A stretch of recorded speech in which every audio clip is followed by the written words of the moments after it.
dans l'enceinte de l'UNESCO, ce sont des gens qui sont en train de contracter des dettes pour des millénaires. C'est-à-dire que les enfants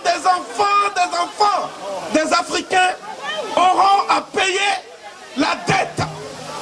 Mais ce que je veux dire aujourd'hui, c'est que c'est la France qui a une dette vis-à-vis de l'Afrique.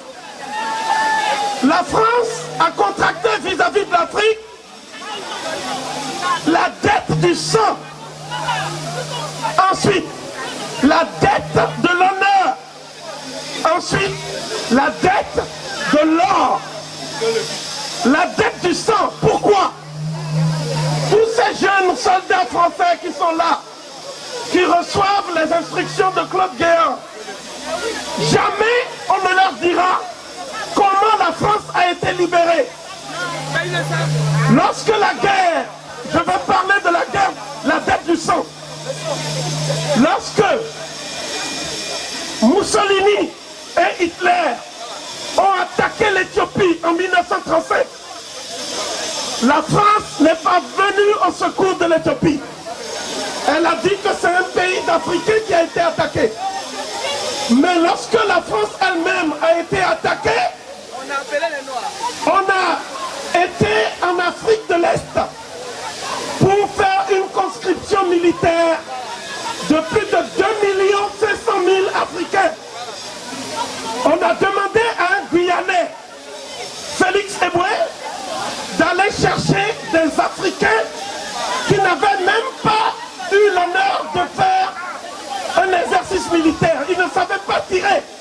On leur a dit, la patrie est en danger. Et le général de Gaulle, en 1944, est venu et a dit, compte tenu de la contribution de l'homme noir à la libération de la France, plus jamais la France n'opprimera des Noirs.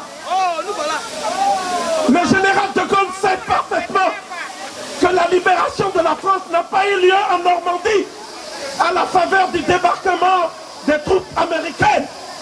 Elle a eu lieu dans le désert de Libye. Et là-bas, 1 800 000 Noirs ont été mobilisés pour combattre les troupes de l'amiral Rommel, celui qu'on appelait le renard du désert. Il y avait une bataille aérienne, une bataille navale et une bataille terrestre. Qui est mort?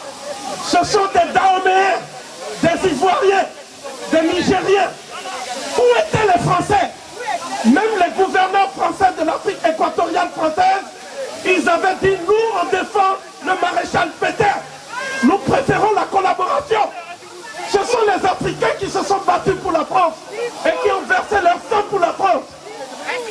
Lorsque la France a été délivrée des griffes des nazis, qu'est-ce que la France a fait? Elle a demandé aux armées africaines de s'arrêter du côté de Versailles pour qu'on ne voit pas le spectacle de troupes noires en train de défiler devant les Champs-Élysées. Et Leclerc, il a pris des gens qui ne s'étaient pas battus, des hommes blancs, tout blancs, blancs comme neige. Et il les a emmenés sur les Champs-Élysées pour pouvoir dire, voici les libérateurs de la France. Alors qu'ils n'ont jamais libéré la France. Donc, ça veut dire que la France, elle est debout aujourd'hui. Vous êtes devant nous, en train de nous gazer aujourd'hui, parce que nos parents